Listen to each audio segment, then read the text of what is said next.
Famous YouTuber टकी भाई को गिरफ्तार कर लिया गया, लेकिन एक सेम ही केस सामने पेश आया है हमारे स्विंग के सुल्तान, the legend, the cricketer Wasim Akram के खिलाफ भी एक मुकदमा सामने पेश आया और एफआईए में, साइबर क्राइम में हुँ। मुकदमा होगा। उसमें ये है कि ये जो है ना डकी भाई वगैरह ये तो सारे आपके सामने ये जुआरी-जुरी ही हैं सारे, मैं तो बड़े अरसे से ये बात कह रहा हूँ। हम्म, ये लोग तो इसी तरह का ये नाजायज़ फ़रोश और करप्ट किरदार हैं सारे। हम्म, और इसमें मैं एक और बात मेंशन करता हूँ कि आजकल एक और बड़ा ट्रेंड है।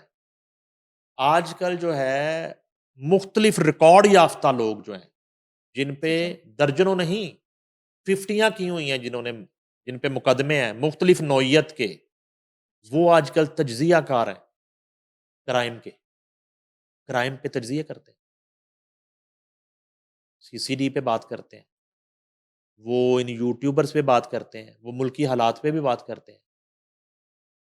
और हैरत अंगेज़ बात ये है कि इदारों को और आईजी पंजाब की और वज़ीर आला पंजाब की इस तरफ तवज्जो ही नहीं है। वज़ीर आला पंजाब सोशल मीडिया को बहुत फ़ॉलो करती हैं।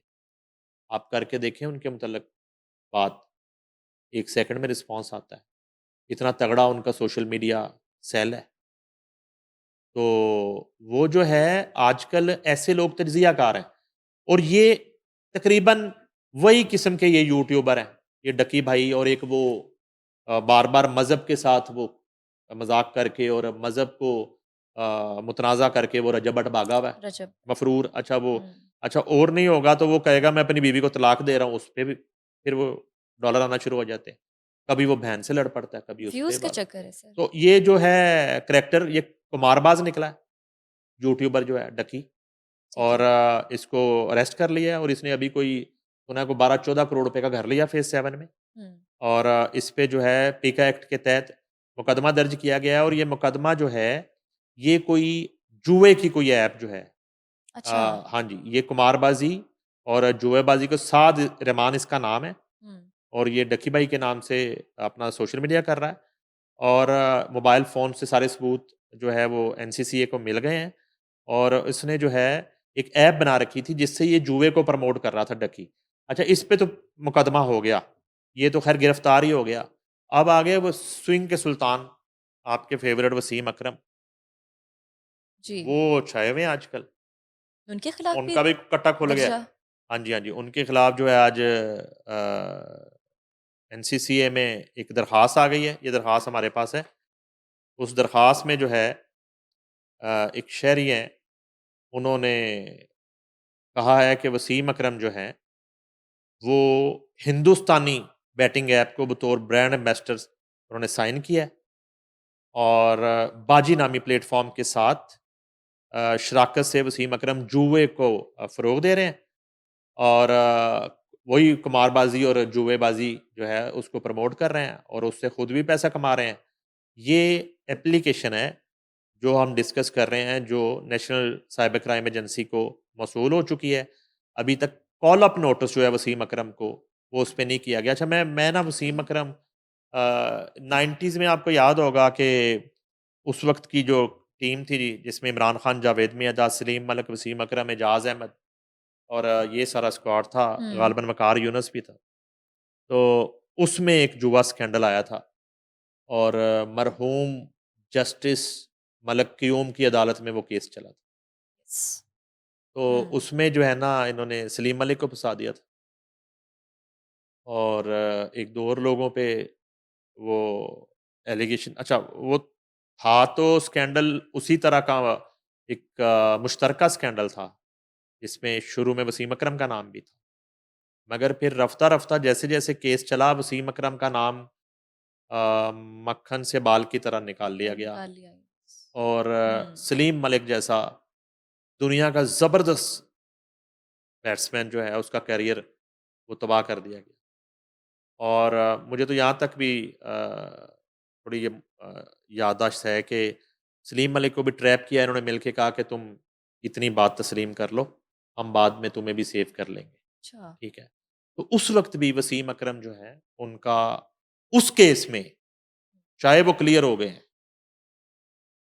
लेकिन उनका जो किरदार था वो मशकूक था उस वक़्त भी।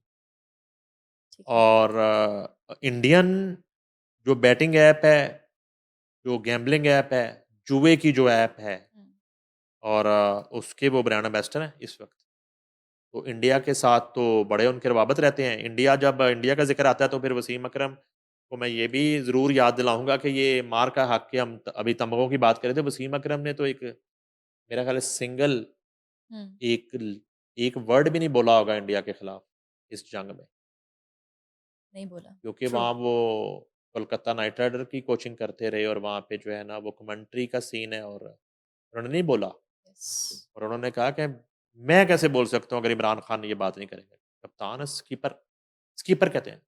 स्कीपर अगर इंडिया के खिलाफ बात नहीं करेगा, स्कीपर अगर मोदी के खिलाफ बात नहीं करेगा, वसीम अकरम भी नहीं करेगा। वसीम अकरम कैसे स्कीपर को छोड़ सकता है? और वसीम अकरम स्कीपर का पैरोकार है। अडयाला वाले स्कीपर की बात कर रहा हूँ। हुँ, तो स्कीपर आज भी ना इनके ज़हनों पे सवार है। रमीज़ राजा, इवन रमीज़ राजा अच्छा, ये पैरोकार हैं। ठीक है। कोई फ़र्क नहीं है वो जो पीरी मुर्शिदी वाला है ना, इनमें इनमें हुँ, कोई फ़र्क नहीं है। तो वो जो है ना अब बहरहाल उसको तो गिरफ्तार कर लिया उन्होंने। वो माड़ा यूट्यूबर है। उसको तो पकड़ लेते हैं बार-बार ना, वो पैर ਨਾਲ ਗੱਡੀ ਚਲਾਉਂਦਾ ਉਹਨੂੰ ਫੜ ਲੈਂਦੇ ਨੇ। हुँ, ਉਹ ਮੂੰਹ ਨਾਲ ਰੋਟੀ ਖਾਂਦਾ ਉਹਨੂੰ ਫੜ ਲੈਂਦੇ ਨੇ। ਉਹ बेचारे को तो फाड़ लेते हैं बार-बार। एयरपोर्ट से गिरफ्तार कर लिया डकी को। अब इधर विकी का क्या करना है? वसीम अकरम का क्या करना है? केस सेम है। केस में कोई फ़र्क नहीं है। यस। इत्तेफ़ाक है। हुँ, मुमासलत हो गई केस में।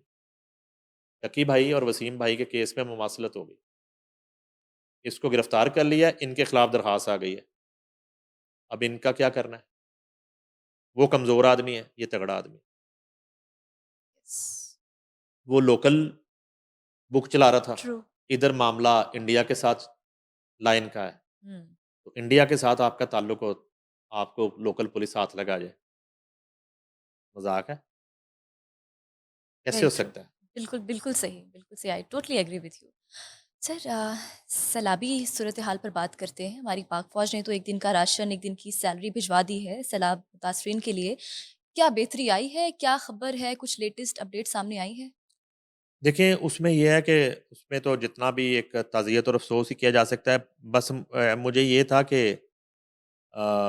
दूसरे मुल्कों से कब कॉल्स आना शुरू होंगी, तो आज शुरू होगी कॉल्स आना। आना शुरू हो गई हाँ हैं। जी, एमबीएस जो है, शहज़ादा मोहम्मद बिन सलमान ने कॉल की है और उन्होंने बड़ा अफ़सोस का इज़हार किया है और अपनी हर तरह की मदद की यकीन दहानी करवाई है। हुँ, और हलाकतें इतनी ज़्यादा हो गई हैं, यहाँ पर भी ना बार-बार बात घूम के वहीं आ जाती है। अच्छा, एक तो मरियम नवाज़ का जो बड़ा ज़बरदस्त जेस्चर है, हालाँकि वो पाकिस्तान में नहीं है, जापान में है, उन्होंने वज़ीर जी। आला केपीके को लाख इख्तिलाफ़ात के बावजूद हुँ, कॉल की है, हलीमिन गंडापुर को और उन्होंने कहा कि पंजाब हुकूमत जो है, उसकी तमाम तर सपोर्ट जो है वो आपके साथ है, आपको किसी चीज़ की ज़रूरत है आप बताएँ। इमदादी कार्रवाइयों के हवाले से वैसे हम साथ हैं। मेरा ख़्याल जी, है कि इसी तरह का फ़ोन वज़ीर अला सिंध ने भी शायद उनको किया है और वज़ीर ठीक अला है, बलूचिस्तान ने भी किया है। ठीक है। और मरियम नवाज़ जो है उनकी कॉल ख़ासी इस वक़्त जो है वो एप्रिशिएट की जा रही है और ज़ुबान ज़द-ए-आम है।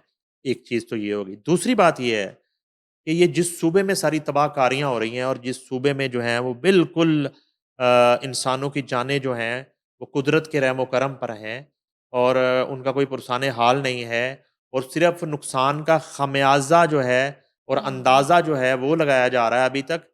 और उसके अलावा फ़ौजी जवान जो कार्रवाइयाँ कर रहे हैं और जितने लोगों को वो रेस्क्यू कर सके हैं और कितने लोग अभी तक लापता हैं और जो अब तक लापता हैं, हुँ, खुदा ना ख़ास्ता बहुत कम चांसेस हैं उनके ज़िंदा बचने के।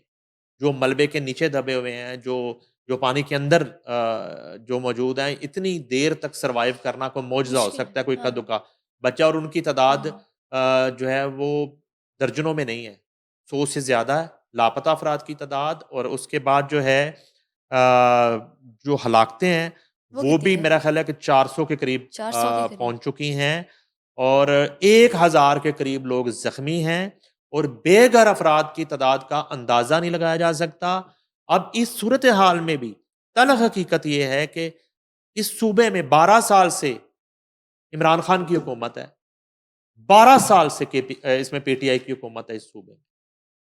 और इन आफ़ात का और इन क्लाउड बर्स्ट का और इन ग्लेशियर्स के पिघलने का ये एहतमाम किसके ज़िम्मे है? ये इंतज़ाम किसके ज़िम्मे है? ये किसने करना है? 12 साल से हुकूमत है आपकी। छोड़ें आप एक रत्ती बराबर एक टके का कोई तामीरी मंसूबा उसको तो आप साइड पे करें, वो हमारा काम नहीं है। वो जाके फेडरल गवर्नमेंट जो है एवल्यूशन करे, वो पंजाब गवर्नमेंट उन्हें तनकीद करे, मगर यहाँ इंसानी जानों का मामला है। बिल्कुल। 12 साल उस सूबे पे हुकूमत करके आपका आपके इंतज़ामात और आपकी जो वहाँ पे ग्रिप है, वो ये है कि आप सिर्फ़ इज़हार ताज़ियत कर रहे हैं और सॉलिडैरिटी कर रहे हैं। आम लोगों की तरह जिस तरह दुनिया से अब फ़ोन्स आना शुरू होंगे, तो आप सिर्फ़ उनके लवाकीन को सब्र की तलकीन कर रहे हैं और इससे ज़्यादा आप कुछ कर ही नहीं पा रहे क्योंकि आपने कोई ऐसा सिस्टम नहीं बनाया, कोई ऐसा ढांचा नहीं बनाया, कोई ऐसी जो है ना बिफ़ोर टाइम जो है उन एरियाज़ को खाली आज आप कह रहे हैं कि इस तरह के जो रिस्की एरियाज़ हैं वहाँ पे हम आइंदा तामीरात नहीं होने देंगे, तो ये फ़ैसला पहले आपने क्यों नहीं किया जब इतनी जानें ज़ाया हो गई और इतने लोग जो हैं वो जाँ बहक हो गए। आज आप कह रहे हैं कि दरिया के बेड के ऊपर जो है वो एक ही घर के 18-18 लोग मर जाते हैं, तो वो दरिया के बेड के ऊपर रेस्टोरेंट बनाने की इजाज़त किसने दी? उनको एनओसी किसने दिया? वो उनसे मंथली कौन ले रहा था? उसका ज़िम्मेदार कौन है? उसकी रिपोर्ट आ चुकी है। कितनी गिरफ्तारियाँ हुई हैं कितने लोगों को सज़ाएँ हुई? कुछ भी नहीं। तो वो जो है बस अल्लाह ताला को और अभी भी सूरत-ए-हाल ये है कि वेदर हुँ, फ़ोरकास्ट हुँ।